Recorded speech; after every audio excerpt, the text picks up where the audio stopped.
का क्रम यहाँ पर है, 21,000 लगभग दीपक बताया जा रहा है कि जल रहे हैं। तो क्या रिकॉर्ड एक है अपने श्रावस्ती जिले के लिए कि क्या है, क्या कहेंगे? और राम मंदिर के प्राण प्रतिष्ठा का अवसर भी है। आज एक ऐतिहासिक दिन है और प्रत्येक दिन अपने लिहाज से कुछ न कुछ नया लेकर के आता है, परंतु भारत भूमि के लिए एक गौरव का विषय है, स्वाभिमान का दिन है। यह देश आर्यावर्त कहा गया, भारत खंडे अभी भी हम लोग पूजा प्रार्थना में कहते हैं। राम सिया राम मैं सब जग जानी, ऐसा तुलसी ने लिख दिया। भारत भूमि पर कण कण में राम विराजमान है और उस राम की प्रतिष्ठा के लिए इतना संघर्ष, इतना जद्दोजहद पिछले 500 वर्ष से प्रत्येक आदमी तिल तिल जल जल करके सोच रहा था। और आज वो शुभ घड़ी है जब राम की प्रतिष्ठा हुई है। राम तो कण कण में हैं, लेकिन कण कण में रहना और प्रतिष्ठित रूप से रहना दोनों में अंतर है। तो आज भगवान राम की प्रतिष्ठा हुई है। वैश्विक मंच पर देश, भारत देश को राम के देश के रूप में जाना जाएगा।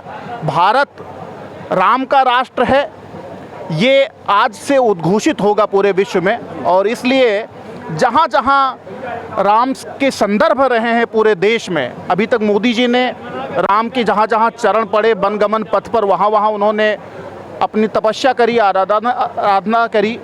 और चूँकि राम की अर्धांगिनी सीता माँ हैं और चूँकि ये स्थान भूमि, पवित्र भूमि सीता द्वार, ये झील, तो ऐसे में उतना ही उत्साह रहना चाहिए था श्रावस्ती वासियों में।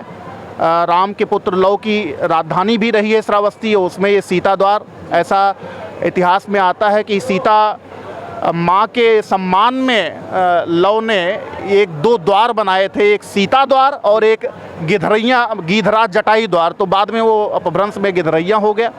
तो ऐसे में ये बहुत शुभ अवसर है और हम सब लोगों को इसमें सम्मिलित होना चाहिए। बच्चे सुभाष कॉलेज के अपने और बाकी विद्यालयों के सब लोग यहाँ आए हैं पूरे उत्साह से।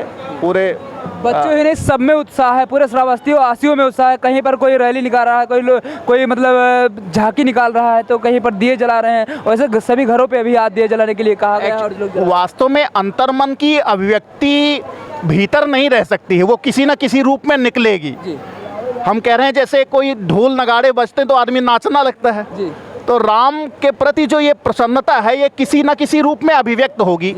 हम दिए जला रहे हैं, खुश हो रहे हैं, प्रसन्नता का प्रतीक है। अस्तो माँ सद्गमय, तमसो माँ ज्योतिर्गमय। अंधकार को एक प्रकार से, ये राम की प्रतिष्ठा नहीं हुई थी, वो एक अंधकार का युग था, और जब प्रतिष्ठा हो रही है तो अब हम प्रकाश में आ गए हैं। तो इसके लिए जन जन प्रसन्न है और वो प्रकाश पूरे देश में दिखाई दे, इसके लिए हम लोग आज दीपोत्सव के रूप में। सवाल है कि राम का मतलब, अगर हम लोग यूँ कहें कि राम, रा से राष्ट्र और माँ से मंगल, मतलब राष्ट्र का मंगल क्या शुरू हो गया है अब राम के आने से, अपने उसमें विराजमान होने से राष्ट्र का मंगल अब तो होगा ही, लगता है। क्या कहेंगे? एक उद्घोष वाक्य है, रामो विग्रहवान धर्मः।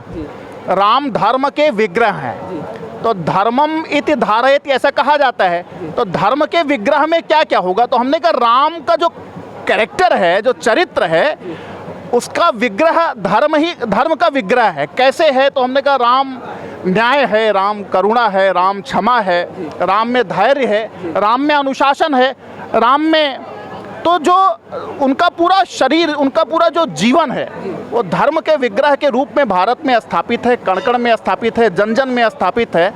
और कुल मिलाकर के राम के चरित्र पर जितने सदग्रंथ लिखे गए हैं वो जीवन को दिशा दिखाने वाले हैं।